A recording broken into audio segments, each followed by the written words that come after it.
A Man of the People is a novel written by Nigerian author Chinua Achebe. इसकी थोड़ी सी हम background देख लेते हैं। इसकी जो सेटिंग है ये एक अननेम्ड अफ्रीकन कंट्री में नॉवल जो है सेट किया गया है just after the independence of Nigeria, और ये एक्सप्लोर करता है पॉलिटिकल और social landscape of the post colonial African era. जो नैरेटर हैं उन्होंने नैरेटर ने इस नॉवल में बताया है कि एक प्रोटैगनिस्ट हैं ओडिली समालू। ये एक यंग एजुकेटेड मैन है जो कि डिसइल्यूजन्ड हो जाते हैं पॉलिटिकल सिस्टम से, डिससेटिस्फाइड होते हैं और परेशान होते हैं। और इसका जो प्रोटैगनिस्ट और एंटेगनिस्ट है उनमें एक सेंट्रल कॉन्फ्लिक्ट है जो कि पावर स्ट्रगल के आसपास घूमता है। और ओडिली प्रोटैगनिस्ट हैं और उसमें चीफ नंगा एक कैरिज्मेटिक करप्ट पॉलिटिशियन है।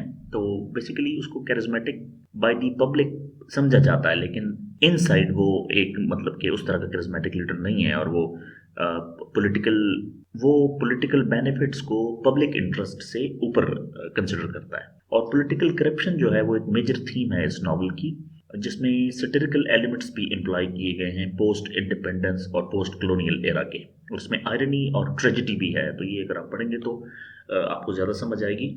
इसकी कैरेक्टर एनालिसिस की वीडियो भी मैंने बनाई हुई है, चैनल पे आपको मिल जाएगी। इसकी थीम्स की, सेटिंग की, टोन की, और इसके अंदर जितनी भी फिगरेटिव लैंग्वेज यूज़ हुई है उसकी वीडियो भी बनी हुई है, समरी भी मौजूद है। और आज हम इसकी 10 मेन कोट्स जो हैं उनको डिस्कस करेंगे। इन कोट्स को आप वैसे अपने मतलब के एजुकेशनल पर्पज़ के लिए भी पढ़ सकते हैं, एकेडमिक पर्पज़ के लिए भी, और आप इसको अगर अफ्रीकन राइटिंग में पोस्ट कॉलोनियल अगर डिस्कशन करना चाहते हैं तो उसमें भी इस कोट को चिनुआ एचेबे के रेफरेंस से कोट कर सकते हैं। इसकी जो पहली कोट मैंने सेलेक्ट की है वो है when the madness is generalised it becomes the norm. तो सेल्फ एक्सप्लेनेटरी है लेकिन बहुत ज़बरदस्त कोट है। सो ये कोट रिफ्लेक्ट करती है नॉवल की एक्सप्लोरेशन में जो कि करप्शन है और जो एक पॉलिटिकल डिके है और पॉलिटिकल अनरेस्ट और पॉलिटिकल डिटेरिएशन जो है और डिक्लाइन जो है, इसमें करप्ट प्रैक्टिसेस जो हैं अगर वो बढ़ जाएं और फैल जाएं और तो वो वाइडली एक्सेप्टेड होने लग जाती हैं, और मतलब लोग उसको एबनॉर्मल समझते ही नहीं। और वो इंडिकेट करता है कि एक सोसाइटी में सिस्टमेटिकली प्रॉब्लम कितना परवेसिव हो गया है और कितना फैल गया है कि एक वाइड स्प्रेड और acceptance of the corrupt practices एक नॉर्मल कंसिडर किया जाने लगता है। So again, when the madness is generalised it becomes the norm. Second quote है the more you see the less you understand.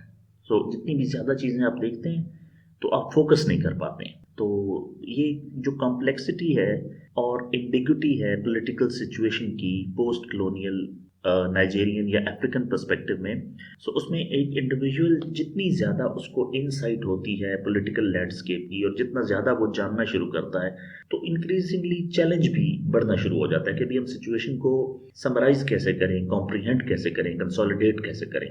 तो तमाम इंट्रिकेसीज जो हैं और तमाम मोटिव्स जो हैं एक्शंस के पीछे जो कि पावर पॉलिटिक्स के होती हैं, और डिटेल्स और तमाम एक माइन्यूट किस्म की और कॉम्प्लेक्स किस्म की जो सिचुएशंस हैं, और हर जो पॉलिटिशियंस जो हैं उनकी जो रीजंस हैं, कॉजेज हैं और उनके जो ऑब्जेक्टिव और पर्पसेस और मोटिव्स हैं वो फिर समझना मुश्किल हो जाते हैं। So the more you see the less you understand. If there is another quote, it is everything is getting bigger and better for a few and smaller and worse for the many.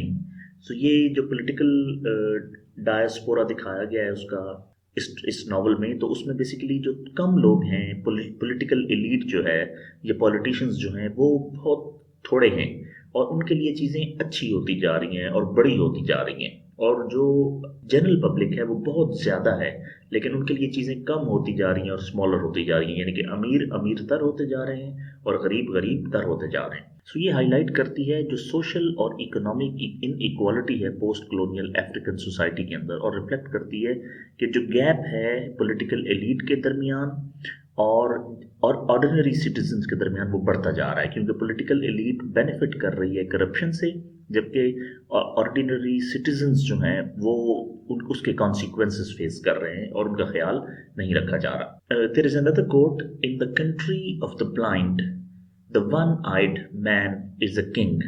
Urdu में से कहते हैं अंधों में काना राजा, जिसकी एक आंख होती है उसको काना कहते हैं, तो पंजाबी में कहते हैं अन्य काना राजा ना। So in the country of the blind the one eyed man is king. So proverb जो है ये इनकैप्सुलेट करती है पॉलिटिकल लैंडस्केप को, कि चीफ नंगा जो है वो अंधों के अंदर एक काना है, वन आइड पर्सन है, और वो डिस्पाइट हिज फ्लॉज और डिस्पाइट हिज करप्शन, और उसके बाद ये लीडरशिप की डिस्टिंक्शन जो है सिस्टम में करप्शन पे, और उसकी एक मतलब कि कोई एक उनके पास वायबल अल्टरनेटिव ही नहीं है, मींस कि कोई और लीडरशिप है ही नहीं, तो उन्हें चीफ नंगा के पास ही मतलब दोबारा पावर चली जाती है। सो ये अंडरस्कोर करता है एक relative nature between the leadership and the compromised environment, कि पूरा एनवायरनमेंट ही ऐसा है कि या तो उसमें अच्छे लोग ऊपर आ नहीं पा रहे, या आने का मौका नहीं मिल रहा, या हैं ही सारे अंधे जिसमें से एक काना जो है उसको राजा बनाना मजबूरी बन गई है, कि कम से कम उसको कुछ नजर तो आता है ना। Politics is the magic word today in Africa. It is almost as pregnant as that other word, democracy. So this quote reflects the author's commentary on the post-colonial African political landscape. तो एक अपना comment कर रहे हैं उसके ऊपर, और ये suggest कर रहे हैं कि जो independence है, in the wake of independence, तो जो democracy के ideals हैं और जो politics है, वो एक mystical quality बनती जा रही है, जिसको manipulate किया जा रहा है personal gain के लिए और power के लिए। तो इसमें जो इन्होंने एक कंपैरिजन ड्रॉ करने की कोशिश की है ना, प्रेग्नेंट और डेमोक्रेसी, तो बेसिकली जैसे है कि एक कोई खातून जब एक्सपेक्ट करना शुरू करती है और एक बच्चे के बनने का मरहला स्टार्ट होता है, तो आहिस्ता आहिस्ता चीज़ें डेवलप होती हैं, और एक पूरा 9 महीने का प्रोसेस है। तो कह रहे हैं कि बिल्कुल जिस तरह प्रेगनेंसी एक नई चीज़ है, तो जो वर्ड डेमोक्रेसी है वो अफ्रीका के लिए या उसके लिए पॉलिटिकल मैजिक के लिए एक नया लफ्ज है, और वो भी आहिस्ता आहिस्ता ग्रो करेगा। The next quote is the only reason why a young man wouldn't die for chief Nanga would be because he didn't know him. So ये है कि मीन्स के चीफ नंगा को एक अच्छे कैरेक्टर के तौर पे प्रेजेंट किया गया है शुरू में, एक आइडियलिस्ट अप्रोच के तौर पे, कि चीफ नंगा के लिए सिर्फ वही लोग खड़े नहीं होंगे या वही जवान लोग मरना नहीं चाहेंगे जो उसको जानते नहीं है, यानी कि जो चीफ नंगा को जानता है तो वो उसके पीछे चल पड़ेगा। सो ये कोट रिफ्लेक्ट करती है ब्लाइंड लॉयलिटी, अंधा एतबार, और चीफ नंगा जो है उसके टूवर्ड्स रिस्पेक्ट और एस्टीम और admiration of the people, adoration. So initially वो पब्लिक को कमांड करता है, और उसकी करिज्मेटिक नेचर जो है वो एज अ पॉलिटिकल लीडर अपनी ओरेटरी में, अपनी तकरीरों में एक विजन देता है, एक लोगों को उम्मीद देता है। लेकिन जो एक अनक्रिटिकल किस्म के और पोटेंशियल किस्म के डेंजरस जो हैं सोसाइटी को, उनसे वो खुद को अपनी एक लॉयलिटी शो करता है और कमिटमेंट शो करता है कि मैं ये सब खत्म कर दूंगा। लेकिन चीज़ें बाद में उस तरह नहीं होती। सो जब चीफ नंगा का अच्छा टाइम चल रहा था और जब लोग उससे प्यार करते थे, उसको चाहते थे और सपोर्ट करते थे और ब्लाइंड लॉयलिटी उसके ऊपर करते थे, एतबार करते थे, तो उस वक्त ये कोट लिखी गई है, the only reason why a young man wouldn't die for chief नंगा would be because he didn't know him. Next is the only thing we learn from history is that we never learn. मतलब history से एक चीज़ ही हम सीखी है कि हमने कुछ नहीं सीखा। सो ये स्टेटमेंट भी रिफ्लेक्ट करती है नॉवल की एक्सप्लोरेशन और इसके सिनिकल मैटर्स, जो इसकी स्केप्टिसिज्म है, और इसमें जो एक डिस्ट्रस्ट और एक रिपीटेड किस्म की साइक्लिक पैटर्न्स जो पॉलिटिकल करप्शन के हैं, जिसमें हिस्टोरिकल लेसन्स भी हैं और सोसाइटी के अंदर डिपिक्ट भी किया जा रहा है कि मीन्स ऑलरेडी एक बंदे ने पास्ट में कौन कौन सी गलतियां की हैं, लेकिन फिर भी उसकी परसिस्टेंट करप्शन के बावजूद उसको दोबारा सिलेक्ट कर लिया जाता है कि हमने हिस्ट्री से कुछ नहीं सीखा। Next is the spectre of hatred is the greatest danger to our country. Means मुल्क को सबसे जो ज़्यादा नुकसान है वो नफरत की फिजा से है।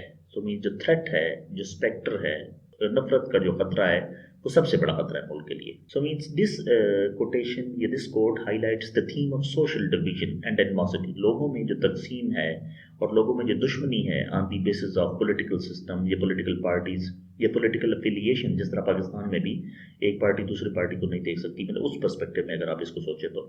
सो ये सजेस्ट करता है कि इंटरनल स्ट्राइफ है, एक लोगों के अंदर एक ट्रबल है, कॉन्फ्लिक्ट है, एक कंटेंशन है, एक तकलीफ है और नफरत है, जो वो एक सिग्निफिकेंट थ्रेट दे रहा है नेशन को, कौम को, कि ऐसा ना हो कि पॉलिटिक्स करते करते मुल्क को नुकसान ना हो जाए। सो ये एम्फसाइज कर रहा है कि यूनिटी की इम्पोर्टेंस को, कि इत्तेहाद, ये मुत्तहिद होना जो है मीन्स के पॉलिटिकल और सोशल चैलेंजेस से निपटने के लिए और उनको फेस करने के लिए यूनिटी या इत्तेहाद बहुत इंपॉर्टेंट है। So the spectre of hatred is the greatest danger to our country. Next quote is the party must go on, it is our last hope. ये कोट रिफ्लेक्ट करती है desperation of the people, means लोगों में element of an anxiety है, fear है, worry है और distraction है कि despite being aware of the corruption within the political system, कि वो उनको पता है कि पॉलिटिकल सिस्टम में करप्शन है, लेकिन फिर भी वो उसे पकड़े हुए हैं और उसी पॉलिटिकल पार्टी को दोबारा पॉजिटिव चेंज के लिए लेकर, मतलब एक बंदा एक बार आजमाया जा चुका है और उसने कुछ नहीं किया, इवन करप्शन की है, लेकिन उसी को फिर ला रहे हैं, उसी से दोबारा उम्मीदें लगा रहे हैं। सो ये पैराडॉक्सिकल किस्म की सिचुएशन है जिसको एक मिस्ड प्लेस्ड फेथ भी हम कह सकते हैं, जो परपेचुएट करता है सफरिंग को और बढ़ाता है, एक पॉलिटिकल सिस्टम के अंदर सफरिंग के एलिमेंट को स्प्रेड करता है और कंटिन्यू करता है। Means the party must go on, it is our last hope, means वही बंदा ही हमारी उम्मीद है जिसने पहले मामला गड़बड़ किए हैं, इसलिए पार्टी चलती रहनी चाहिए। एक लास्ट कोटेशन जो इस नॉवल से ली है वो है, it is the most stupid children who are most punished by their parents. सबसे बेवकूफ़ बच्चा होता है जो वो सबसे ज़्यादा मार खाता है वालिदैन की।